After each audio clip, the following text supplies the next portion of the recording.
இந்த இரண்டு பெண்களுடைய புகைப்படத்தை இன்னைக்கு இந்தியா மீடியா ஃபுல்லா நீங்க பாக்கலாங்க. அது மட்டும் இல்லாம வேர்ல்டு மீடியா ஃபுல்லாமே இவங்க என்ன பேசினாங்க அப்படிங்கறத பத்தின பேச்சுக்கள் தாங்க இருக்கு. இவங்க ரெண்டு பேரும் இந்தியன் மிலிட்டரியில ஒருத்தங்க கமாண்டரா இருக்காங்க, இன்னொருத்தங்க பைலட்டா இருக்காங்க. சோ இவங்க தான் வந்து ஆபரேஷன் சிந்தூரை பத்தின ஃபர்ஸ்ட் அபிஷியல் அனௌன்ஸ்மெண்ட் அப்படிங்கறது இவங்க கிட்ட தான் கொடுக்குறாங்க. ஆபரேஷன் சிந்தூர் அப்படிங்கிற அந்த பெயர் காரணமே வந்து பெண்களுடைய அந்த குங்குமத்துக்கு வந்து அநீதி இழைச்சவங்களுக்கு நாங்க திருப்பி வந்து பதிலடி கொடுக்கிறோம் அப்படிங்கறதா. சோ இந்தியா ஆபரேஷன் சிந்தூர் அப்படிங்கிற அந்த ஒரு பெயரை வந்து அந்த ஆபரேஷனுக்கு வச்சதுக்கான காரணங்க.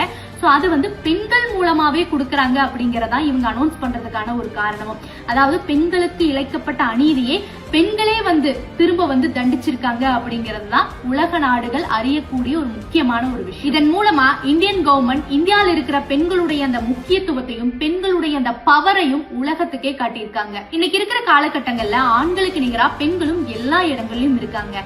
வாய்ப்புகள் அப்படிங்கறது யாருமே நம்ம கையில கொண்டு வந்து கொடுக்க மாட்டாங்க. நம்ம தான் அந்த வாய்ப்புகளை தேடி போகணும். ஒரு பெண் ஒரு இடத்துல இருக்கா அப்படின்னா ஸ்கூல்ல, காலேஜ்ல, ஒர்க் பண்ற இடத்துல, வாட் எவர் எங்கேயா இருந்தாலும் அவங்கள சுத்தி ஒரு 10 கண்கள் அப்படிங்கிறது இருக்கும். அதுவே நீங்க கெரியர்ல ஒரு ஸ்டெப் மேல வந்தீங்க அப்படின்னா அந்த 10 கண்கள் 100 கண்களா மாறிடும். ஆரம்பத்துல அந்த 100 கண்களை தாண்டறது அப்படிங்கிறது நமக்கு ஒரு மிகப்பெரிய சேலஞ்சா இருக்குங்க.